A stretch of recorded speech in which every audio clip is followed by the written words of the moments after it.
So alright guys, welcome back everyone.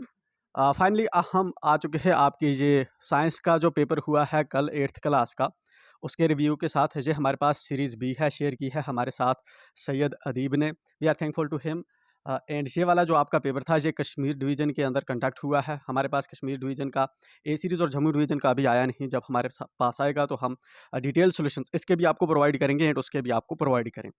Paper की बात करते हैं, नए पैटर्न पे बिल्कुल पेपर आता है जिस तरह कश्मीर डिवीजन के अंदर वैसा ही आया है। 40 मार्क्स हैं, 2.5 घंटे का आपको टाइम मिलता है। पहला क्वेश्चन जो है आपको जो है लाइट चैप्टर से यहाँ पे देखने को मिला, एप्लीकेशन बेस्ड था। फर्स्ट क्वेश्चन मैंने आपको, आई थिंक इस वीडियो को देखने से पहले आप लास्ट गाइड वीडियो आप देख सकते हैं, उसमें मैंने आपको बताया था कि आपको जो है एप्लीकेशन बेस्ड जो है ज़्यादा टिल्ट करेगा, कॉन्सेप्ट्स पे ज़्यादा आपको ले जाएगा एग्जामिनर। तो यहाँ पे हमने ये कल ही हमने डिस्कस किया था कि हम दूसरे क्वेश्चन को जहाँ पे जो है टैकल करने की कोशिश करेंगे, जहाँ पे जो है जहाँ पे लेबल्ड डायग्राम ऑफ ह्यूमन आई मैंने आपको बताया था। इसको आप ध्यान में रखिएगा। फिर मैंने रॉड्स एंड कून्स का भी बताया था, तो पहला ही क्वेश्चन आपको ये वाला आपको मिला है, ठीक है। एंड देन ऊपर वाला अगर हम क्वेश्चन फर्स्ट देखें तो ये आपका लॉज ऑफ रिफ्लेक्शन पे बेस्ड है, ठीक है ना। आइडेंटिफाई करने हैं, फॉर एग्जाम्पल आपको जहाँ पे इसमें जो है इंसिडेंट रे नॉर्मल, ठीक है ना। ये आर क्यू एस से इसने दे रखे हैं। ये आपको जो है angle of incidence, angle of जो है आपको रिफ्लेक्शन, ये वाला लिखने हैं, ठीक है। इनको निकालना नहीं है, जस्ट आपको लिखना ही था, ठीक है। फिर आपका है सेकंड पार्ट इसका, जिसमें जो है एक एंगल 35 डिग्री का बनता है एंड इस तरह से जो है आपने एंगल एस को निकालना था तब यहाँ पे, ठीक है।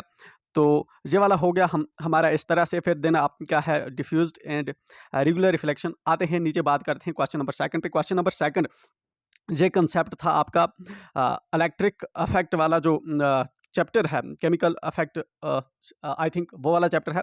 उसमें से है ये वाला भी हमने लास्ट गाइड में आपको डिस्कस किया था कि किस तरह जो आपका प्योर वाटर होता है वो पानी को कंडक्ट नहीं करता, करंट उससे पास नहीं होती एंड जब उसके अंदर हम कुछ इलेक्ट्रोलाइट जैसे साल्ट विंगर वगैरह डालते हैं तो वो करता है। एग्जैक्टली वैसा ही कंसेप्ट इसने यहाँ पे डाल दिया है आपको। इसके बाद जो है इलेक्ट्रोप्लेटिंग का इसने इसके आर में पूछा था, ये भी हमने आपको बताया था, ठीक है। एंड इसकी एप्लीकेशंस मैंने वहाँ पे डिस्कस भी की थी कि ये एक कोरोजन से जो है बचाता है मेटल्स को। नीचे ये वाला एग्जैक्टली जिस तरह मॉडल पेपर में आपको था, ये वैसा ही क्वेश्चन पूछा है, क्वेश्चन नंबर थर्ड, ठीक है ना। दो आई थिंक इसमें से इसने कुछ जो वर्ड्स हैं चेंज किए थे। मैंने आपको बताया था कि आप कीवर्ड्स और व्हाट वी हैव लर्नड को अगर स्ट्रांग करके जाएंगे तो आपका ये इजीली निकलेगा। ताजमहल की हमने बात कर दी थी कि पोल्यूशन वाला जो है ताजमहल के रावण जो है इस तरह पूछ सकता है, ठीक है ना। ताजमहल क्यों करोड़ हो रहा है, ठीक है ना। ये एयर पोल्यूशन की वजह से हो रहा है, ये तो हमने कल ही डिस्कस किया था। एक ही लाइन में आप एक ही वर्ड लिखते तब भी आपका आंसर निकल सकता था, ठीक है। दिन आपका है ओवी पेरिस एंड वीवी पेरिस। अगर आपने मॉडल पेपर अच्छे से पढ़े होंगे वहाँ पे ये चीज़ें दोनों हमने डिस्कस कर दी थी। Cultivation of harvesting crop, rabi crop and season crop, ये क्वेश्चन मैंने नहीं करवाया, ये U3 से क्वेश्चन है आई थिंक। ये वाला आपको जो है हमारे शायद रेहान सर ने आपको करवाया है। जहाँ पे क्वेश्चन सेक्शन सी की हम बात करते हैं तो लेटरल इन्वर्शन पे क्वेश्चन था कि किस तरह से मिरर के अंदर राइट चीज़ लेफ्ट दिखती है। इसके अंदर आपको दिमाग लगाना था, दो हमने जो है इसको प्रिडिक्ट नहीं किया था। एनीवे नेक्स्ट बात करते हैं suggest any two decrease air pollution. Air pollution के बारे में हमने बताया था कि किस तरह से जो है हम एयर पोल्यूशन को कंट्रोल कर सकते हैं, रिन्यूएबल्स पे शिफ्ट हो जाएं। एक हो सकता है हमारे पास सोल्यूशन फॉसिल फ्यूल्स को बर्निंग कम कर दें, ये दूसरा हो सकता है हमारे पास सोल्यूशंस। और भी बहुत से होते हैं, हज़ारों सॉल्यूशंस हो सकते हैं जिस तरह से हमें जो है लिख सकते हैं, ठीक है ना।